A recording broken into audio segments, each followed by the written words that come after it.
Ce frumoasă e viața atunci când te bucuri de ea. Iar noi asta facem aici, la singura emisiune din România în care fotbalul e frumos oricum l-ai lua. Marțienii din Ploiești!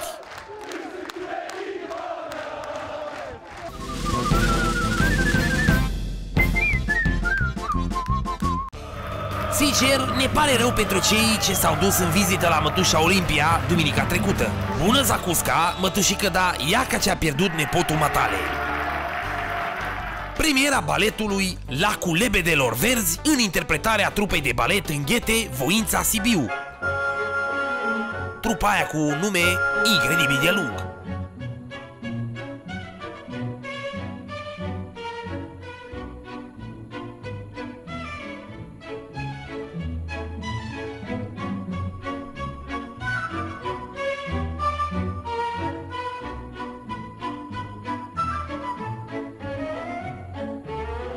Cea mai frumoasă victorie a echipei noastre obținută în urma acelui meci extrem de urât.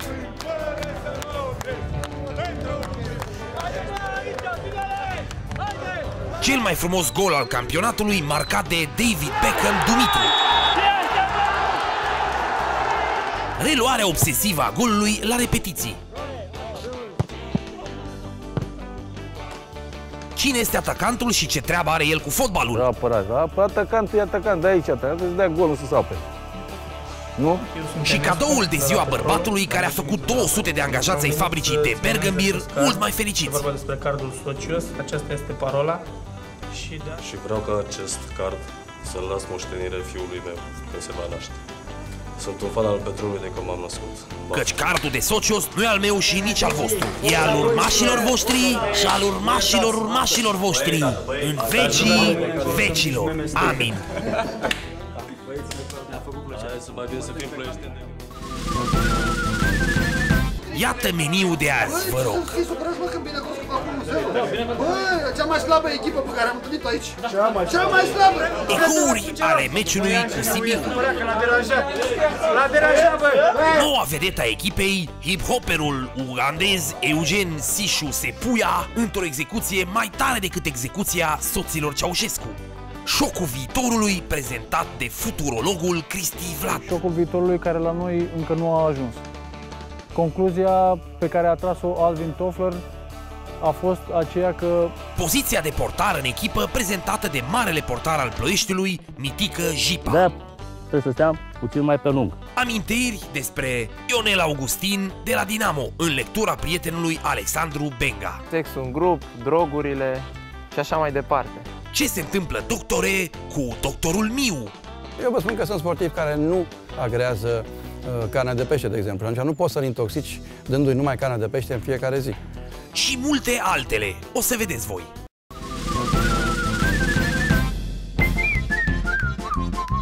Dragi români, vorbiți corect românește. Ați înțeles?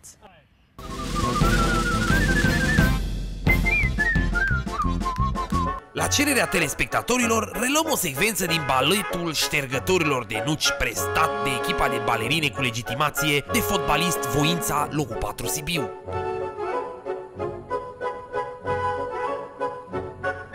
Cum vă spuneam data trecută, la fiecare pală de vânt, jucătorii oaspeți cădeau pe jos ca spicele. Așa, fetelor, hai! Așa, așa, mai cu talent! 1 2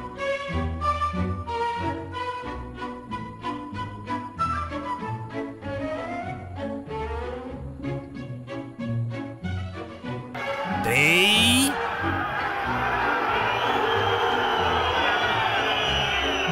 4 Bravo! Fetițele trag de timp, dar nu-i nimic. Arbitrul nu se supără.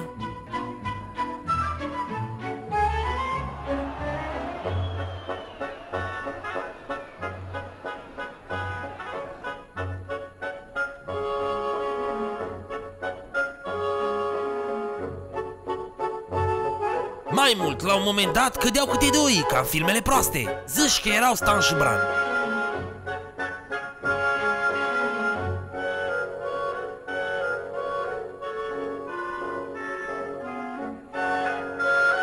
A fost așa evident că oamenii ăia au venit să violeze ideea de fotbal, încât o să le fac plângere la poliție pentru viol, în grup de 11.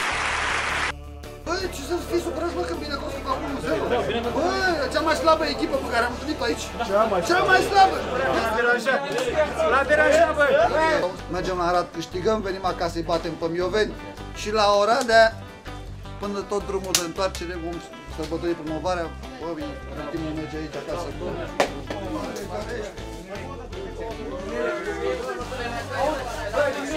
Dar Dumnezeu Iisus și vede nemernicia oamenilor în verde, așa că o lua mingea cu mâna, după cum ați văzut deja, și-o pus-o fix în vinclu, cu ajutorul robului său preferat, Florentin Dumitru.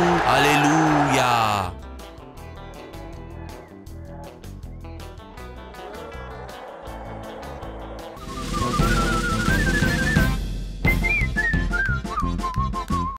Se zice minge, nu minge.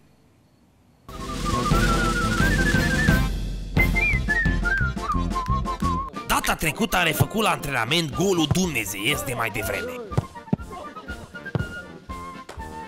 Astăzi vom consemna intrarea în scenă a noului star al echipei, pata de culoare de pe cămeșa galbenă a clubului, Eugen Sepuia.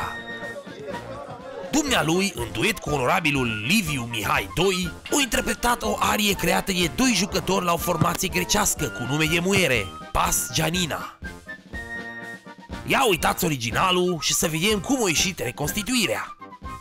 Deci, centrare din Rabona și reluare din Forfecă. Domnule meu era cam timorat de camere, așa că a încercat de mai multe ori, că Rabona e treabă grea, nu-i salată de crudități.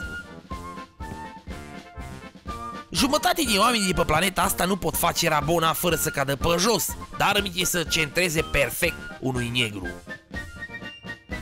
Și că veni vorba de negru, domnul din imagine, cât el e mare, s-o da pe spate într-un mare fel. Aleup! Așa, mă, Sișule, bravo! Mi-o plăcut, mă! Ai trecut clasa, zășenteză! Dumnezeu să te ajute!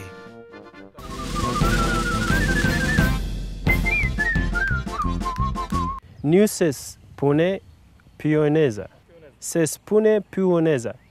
Ați înțeles?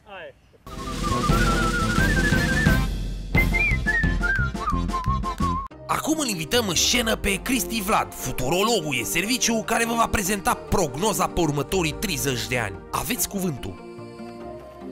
Salut, bine v-am găsit la rubrica Departe de carte. Astăzi vom vorbi despre o carte specială care nu este un roman, este un eseu științific. Este vorba despre cartea Șocul viitorului, scrisă de Alvin Toffler. Acesta a prezis încă dinainte de apariția internetului la scară mondială că lumea nu va mai fi structurată pe structură piramidală în care cel de jos ascultă de cel de sus, ci lumea se va împărți într-o rețea în care peste tot este centrul, periferia neapărând nicăieri. Încă de atunci, cu 20 de ani înainte apariției internetului de masă, Alvin Toffler prezicea că lumea nu va mai fi structurată pe o formă piramidală în care cei de jos ascultă de cei de sus, ci într-o formă de rețea, de net în engleză, în care centrul este peste tot, iar periferia nicăieri. Lucrarea este valabilă și în fotbalul de astăzi, unde de la un sport care se practica de plăcere, un sport de amatori, s-a ajuns la o industrie unde Cristiano Ronaldo câștigă într-un an cât câștigau toți fotbaliștii portughezi din generația tatălui său. Ceea ce se întâmplă acum în fotbal este șocul viitorului. Șocul viitorului care la noi încă nu a ajuns. Citiți Șocul viitorului, dar mai ales citiți cărți. Deci să notez și eu, Șocul viitorului. Numai să termin emisiunea și direct la bibliotecă fug, că, numai acum.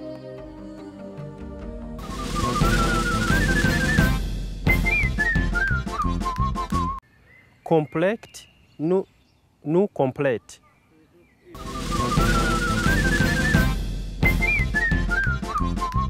Iată-ne la o nouă sesiune de filozofie fotbalistică împreună cu singurul mijlocaș din lume care joacă pe post de fundaș central și mai dă și goluri decisive. Domnișoarelor, lăsați-l în pace pe Alexandru Benga! Salut! Sunt Alex Benga și astăzi vom vorbi din nou despre filozofie. Pentru mulți microbiști, numele de Augustin nu înseamnă decât numele fostului mare jucător al lui Dinamo din perioada anilor 80, cel care dădea un gol de poveste lui Hamburg la București. Însă, în istorie, Augustin este un mare filozof, cel mai mare spirit al mileniului său. Scrierile lui Augustin nu pot fi povestite. Ele merită să fie citite deoarece sunt la fel de actuale, chiar și acum după 1600 de ani. De exemplu, propria lui poveste seamănă cu povestea multor fotbaliști care s-au ratat. Cariera lui Augustin a început cu experiența decepției. Omul era foarte bogat, provenea dintr-o familie foarte bună și a avut parte de toate excesele tinereții. Sexul în grup, drogurile și așa mai departe. Dar și-a dat seama, cu cât avea mai mult parte de ele, el devenea mai nefericit și mai frustrat. De aceea cred că dacă un fotbalist ar trebui vreodată să citească un filozof, acela ar trebui să fie Augustin. Lectură plăcută! Domnul Benga, o să citesc și eu din Marele Augustin. Zicea el după un meci pierdut: ori mor eu, ori moare ei, să moară mama. E foarte adânc, atât de adânc încât era să mă înnec.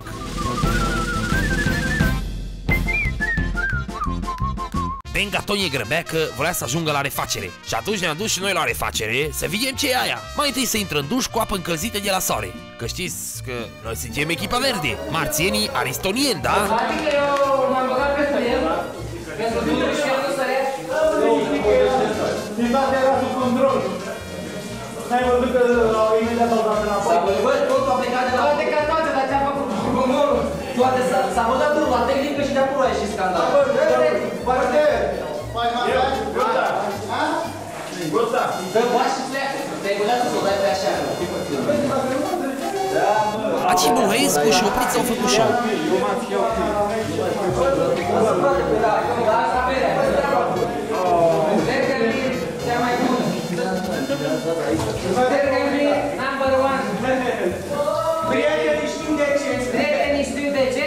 Dau și mie 10.000 că am vorbit cu tine. Tu! Ar trebui să-i faceți ăsta contract cu și pe televizor. Așa zici. Făceți și un contract și dați-i 40 de basuri pe săptămână. Apoi să facem masaj cu domnul Masior Burtă. Apoi să trece la bazin, unde pleca în ciup, s-o rugat de noi să-i dăm și lui o bere, că mureie sete getul om. Și a dat o bere Iisus cu o aterizare perfectă în apă. Pleca ne-a povestit cum e cu refacerea, dar n-avem timp acum să detaliem, așa că o facem episodul viitor. Benga era atât de încântat de refacere că acolo am înțeles și noi. Fetelor, vă place de Benga, vreți numărul lui? Aflați că omul ăsta e tare serios, că e ca și însurat și că puteți să vă lingeți pe bot. Între voi, dragele mele, dacă se poate. Și dacă ne chemați, venim și noi să filmăm. Mulțumim!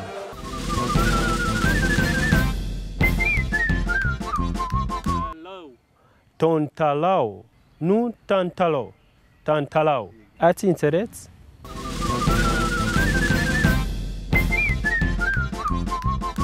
Am repetat pentru voi două celebrări noi, pe care să le dedicăm partenerilor noștri după cum urmează.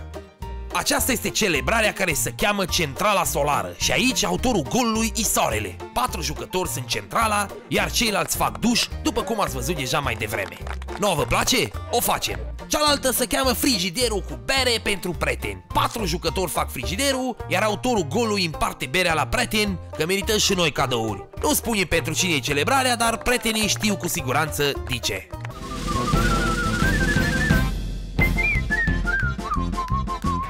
Oameni buni, ne luăm la revedere de la domnul antrenor Secundu Mitrache, că am terminat cu jucătorii de câmp și pentru portar am fost îndreptați către ghișeul următor, la antrenorul cu portarii, fostul mare portar al Petrolului din anii 80, Dumitru Jipa. Sunt Dumitru Jipa, antrenor cu portarii la echipa FC Petrolul Ploiești. Deci, care e treaba cu portarul, domn Mitică? Voi da câteva detalii despre poziția portarului, în poartă în funcție de minge și adversar, chiar și faze fixe.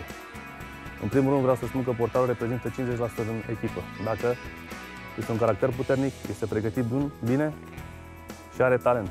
La fazele fixe, corner, de pe partea dreaptă, dacă se execută cu piciorul drept, portarul trebuie să stea 1 metru ieșit din poartă și pe centrul porții.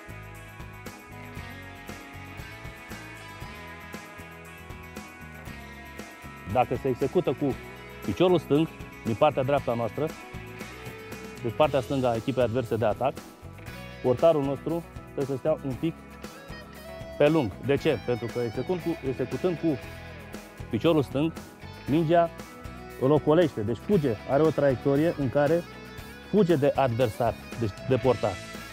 De-aia trebuie să stea puțin mai pe lung.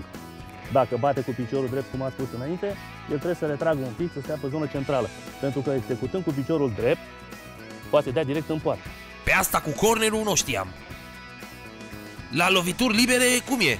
În primul rând, portarul trebuie să spună om de bază.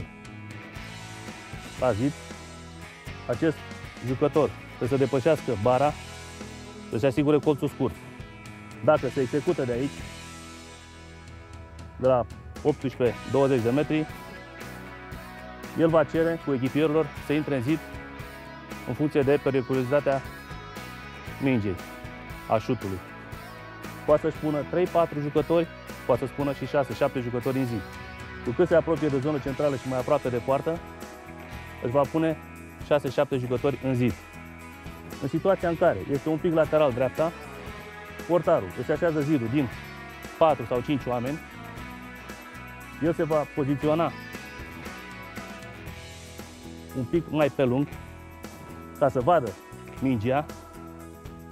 În situația în care se execută din zonă centrală, își va alege bază bara, de aici, unul din jucători să se depășească. Dacă el nu poate să mai vadă mingea, în momente în care se execută cu 16 metri, trebuie să pui 6-7 jucători, mai devreme am explicat, în zona lateral dreapta sau stânga. Acum, din zona centrală. Sunt momente în care sunt lovituri de pe 16-18 metri, foarte periculoase, echipa adversă având jucători foarte valoroși, care execută foarte bine și trebuie să-ți pui 6-7 jucători în zid. În situația asta, îți pui 6-7 jucători, dar tu trebuie să vezi mingea. Pentru că asta este periculos. Mingea, nu?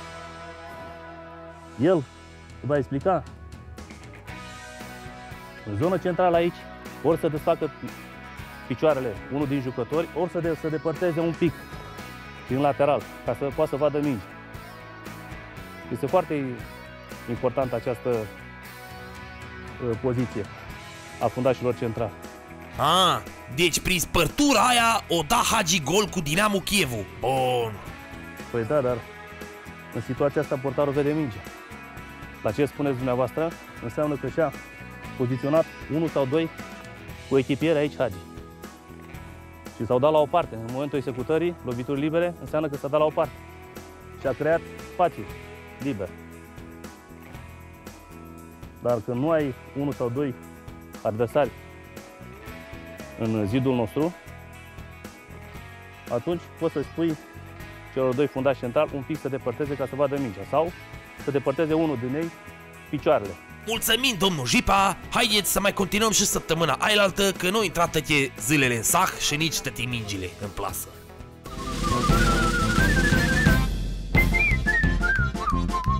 Și cum era vorba aia pe vremuri, nici o masă fără pește, exact așa, n-avem niciun episod fără o premieră. Și că veni vorba de pește, l-a rugat pe medicul echipei Don Dr. Miu să ne vorbească despre secretele din spate, aductori și inghinali. Domn doctor, mai întâi, ca să știm, e vreo diferență între medicina de oameni și medicina de fotbaliști? Deci medicina sportivă nu face neapărat o notă separată de medicina mamă, să spunem așa. Este doar o parte de specialitate care se ocupă de acest domeniu, să spunem, extrem de interesant al sportului înțelegând prin sport, deci pregătire, competiție, trecere și așa mai departe. Întrebare punctuală. Ce faceți când un jucător își înghite limba? În momentul în care un jucător își înghite limba și ești foarte aproape, manevra de tragere a limbii se face cu o pensă specială.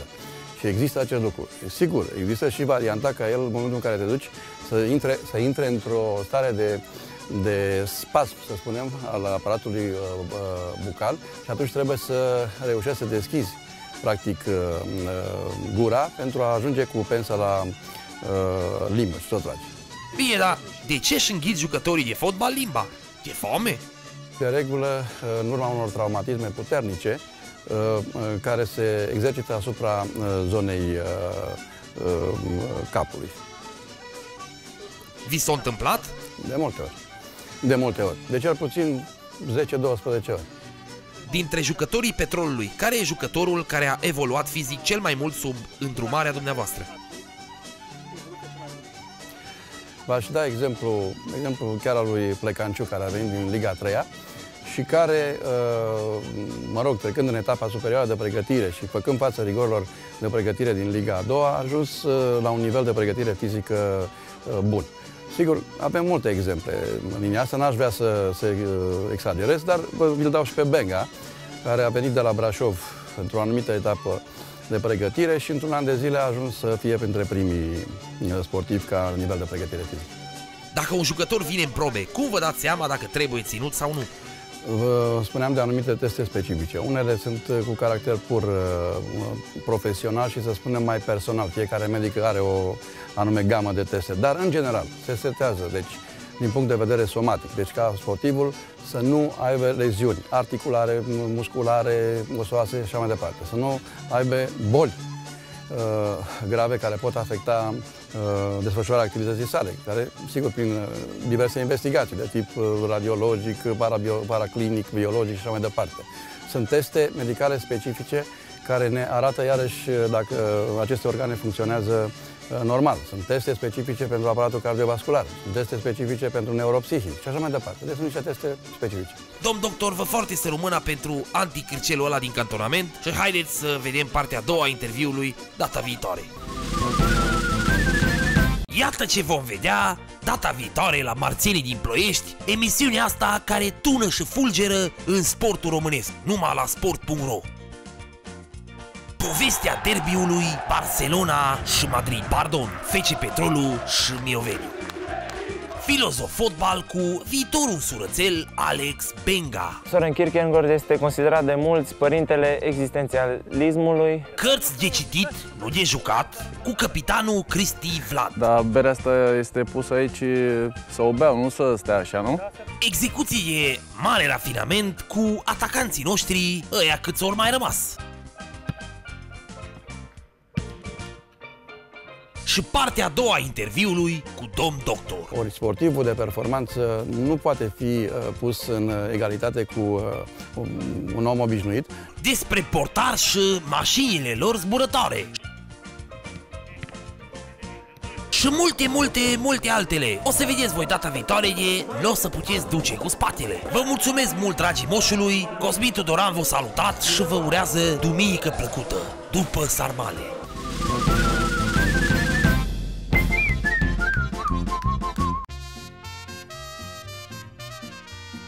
Tontalo, nu tontalo. E clar? E clar? E clar? E clar?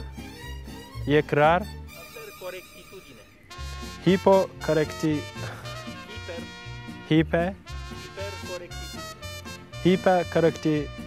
Hipercorectitudine. Hipercorectitudine.